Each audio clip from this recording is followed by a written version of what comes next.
Welcome to the Measured Pencil. I'm Stephen Murray, and I'm here with pencil guru Wes Nelson. Hello. How are you doing today? Great. How are you, Stephen? I'm excited about the show today. Which pencil are we talking about?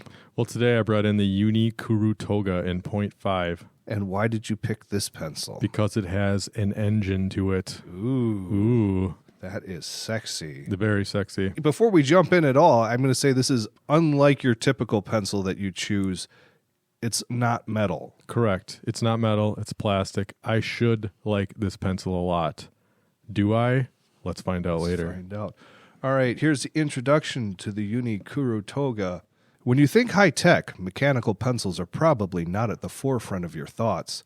Enter Uni's Kuru Toga, the mechanical pencil that is about to change every last conception you ever had about mechanical pencils.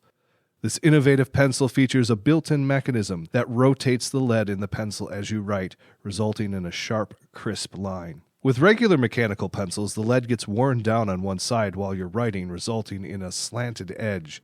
Every time you write, the line will look different depending on the angle of the pencil. The Kuru Toga has solved this problem with its core rotation mechanism. Using 3 gears, the lead is twisted through the spring-loaded clutch that turns the lead incrementally every time you lift your pencil. This allows the lead to be worn down uniformly, resulting in a consistently pointed tip, and you don't have to worry as much about lead breakage.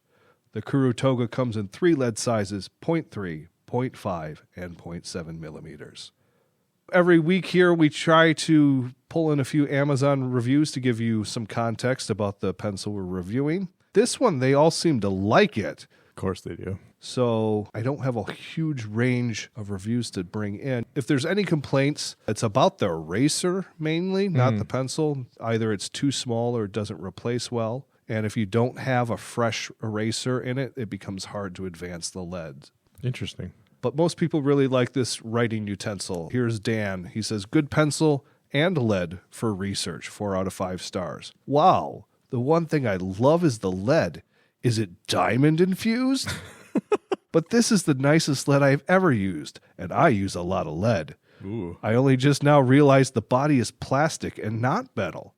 It does feel light and sturdy, but if you're planning on causing damage by throwing it at something, don't. It will break. Wow. That's where he went with that. Okay. The twisty mechanism thing seems like a nice addition. I can't quite figure out how it works. You're not meant to. There's a little window that you could watch the lead chamber slowly spin if you are bored. I think he is very bored.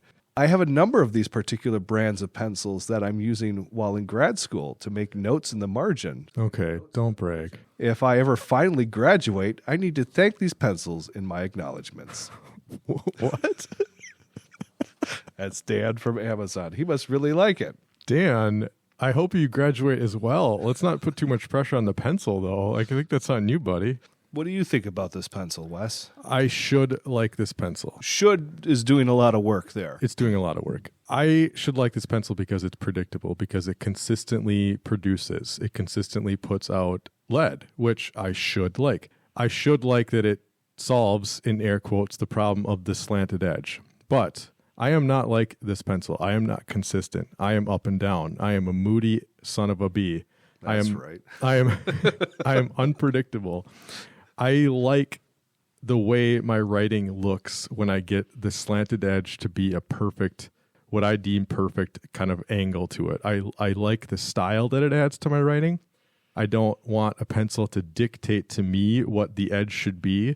I also find that when I write with this pencil a lot, the mechanism feeding out the lead will sometimes catch me because it spits out the lead as I lift off the page. If I'm feverishly writing my screeds, various reviews, when I'm hardcore into my manifestos, I don't want to be interrupted by the lead mechanism pushing more lead out.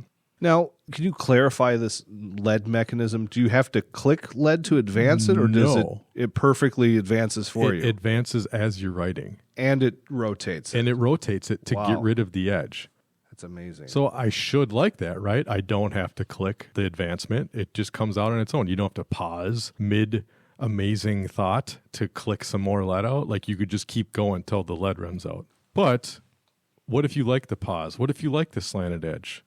This pencil it's very machine-like, hence the engine, which is cool. I like that you can see the engine. There's a portal there. I think that's like the moneymaker, right? Otherwise, if they frosted that over, you'd be like, what's the point? But they make the parts of it orange, so it's very bright, and you can very much see it. Why don't you take a gander at it, Stephen? Now, I have a wonder. I know you're very particular about your lead size. Mm-hmm. Is part of your dislike of the mechanism that it suddenly changes what lead size you think you should use? No, that's not the issue. Because I have this in 0.7 as well, and I run into the same problem.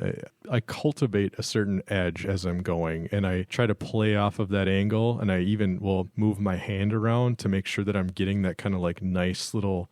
it borders on calligraphy when I got that perfect angle to my lead. And this pencil, at that very moment, will rotate the lead a tiny bit so the angle changes, and all of a sudden I'm writing with like the sharper point. And then all of a sudden my writing is very thin. The strokes and the lines become very thin, whereas before they were kind of thick and flowy and stuff like that. I have to say this looks a lot like Zebra puts out a pencil that looks a lot like this. I think it's called the Delgard, and we'll have to get into that definitely in a later podcast.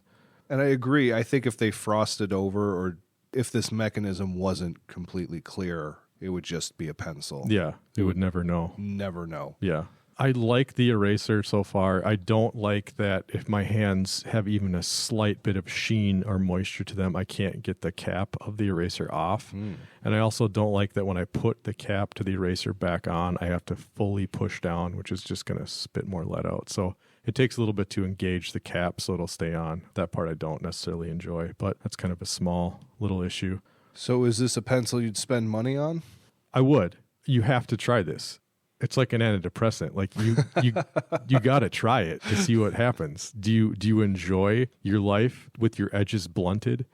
Do you enjoy your sort of sine wave of mood being clipped off at the peaks and the valleys? If so, this pencil is perfect for you. Also, you just got to try out the mechanism. It's really cool. It's something I've never experienced before, and it does solve some problems, air quotes, problems. Very cool. Well, that's all the time we have. Join us next week on The Measured Pencil.